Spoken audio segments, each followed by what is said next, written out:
on the statement specifically that education equals freedom, I don't necessarily buy that getting a college degree is the ticket that it used to be. So everyone needs to go to college to get freedom. I don't agree know with that, about but then why are you saying that women in particular shouldn't go to Here's college? why. Let us watch Nick Fuentes destroy this bunch of feminists. Like, man, I couldn't even expect that this bunch of grown adults don't even know any of this. Like, it's pure logic, bro. Like, I don't even understand. But like, without wasting more time, if you are new here, please like, share, and subscribe, and let's get into it. You laugh, but it's sad. Women can't read? Is that what you're saying? Well, I'm saying that there are some women in some countries that can't read. And when Nobody's you undermine... saying they shouldn't have literacy. Well, but it's a question of should they have secondary education? Should they pursue a degree? And when you say education is freedom, I went to school for 2 semesters before I dropped out. I went to school with a girl who borrowed her entire tuition for 4 years, getting an IR degree, $200,000 in debt for an IR degree, for a liberal arts degree. Is that freedom?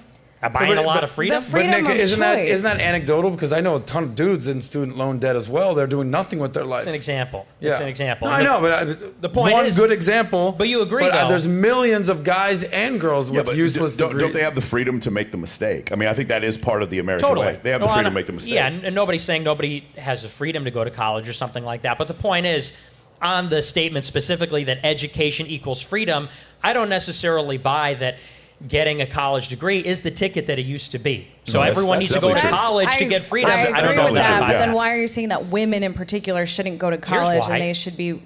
Look, Here's no. why. Let me explain. I think also Okay. too that women can have it all, and I think this No. construct of you have to choose this career, you have to choose to be going to college over having a family. I'd love to have a family one day. I'd love to be married someday, and I think you can have it all.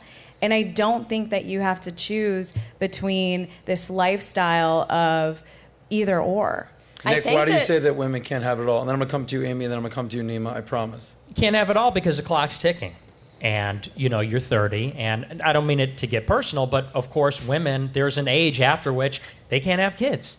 There's an age after which it's much more difficult for them to have kids. That's just biology. I've been out of college for 10 hang on. years. I let you finish. I know you want to rip my face off, but I let you finish. And so the point is that when women go to college full-time or they have a full-time job, they can't be a mother because a mother is a full-time job. So that means that if they are having kids, guess who's not around for 8 hours during the day? Where do they put the baby for 8 hours during the day? Do they just stuff them in a box somewhere? Got to send them to daycare. Somebody has to take care of the kids. Just because you're the one that's not doing it doesn't mean it's not a full-time job. So, no, you cannot have it all without making sacrifices. And the problem is, working women will have a kid. They'll prioritize their career. This is what happens in many cases.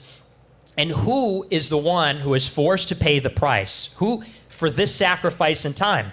It's the kid. It's the kid that doesn't have the mother for those 8 hours a day when their mom's at work. It's the kid who mom can't go to the game. Mom can't pick you up when you're sick from school. Mom can't do X, Y, and Z. So actually, we have a short life. We have to make decisions in time. Nobody can have everything of everything. Nobody can have it all. We have to make decisions, which means sacrifice. And the problem that is going on, if women want to work their whole life and never have kids, I don't think that's good for them. I don't think that's fulfilling. But worse still is you have women that are promiscuous, which is a mortal sin.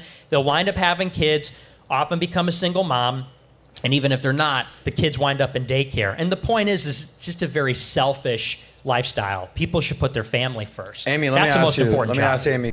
Well, the idea of feminism and the push towards egalitarianism is essentially the movement towards destroying the patriarchy.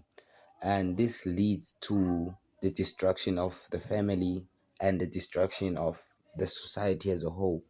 And basically, feminists believe that they are more important and they should be liberated. They believe that they are more important than society, and their being is essentially more important than the outcomes in society or whatever happens in the family dynamic. So it's very interesting and insane to watch that these people have literally their abandoned their role or their duty towards creating a new, better society. Now we're sending women to go and fry their brains, bro. Like to fry their brains and compete against men instead of sitting home and creating a new generation and teaching their kids. Are you like, what are you doing to sort of reinforce? You're 28, smart, attractive. Same. You guys are the same people. Smart, attractive, late 20s, early 30s. No man, no kids. Tons of people in your DMs. Here's Nick, who's basically like, Yeah. I mean, if you could sum up in one sentence your advice for them, what would it be?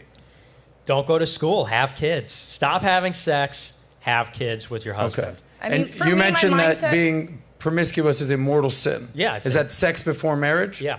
So what happens then? Go to hell. So they're going to hell. If they don't repent, yeah.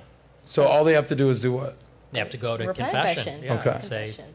I'm sorry. So do Everybody's- you firmly believe that, let's say these two girls who have had sex out of wedlock will go to hell? Well, I mean, the Catholic position is we don't know who goes to heaven, but we do believe that adultery is a mortal sin. Premarital sex is a mortal sin, and mortal sins mean they're grave and with full consent, Gotcha. breaking the Ten Commandments. So what's your advice to young Amy over here? My advice would be find a husband who's going to take care of you and love you and cherish you and have kids. And that's the most And you know beautiful what? thing. That's actually what I want. I got into a Let me know in the comment section if you agree with Nick Fuentes.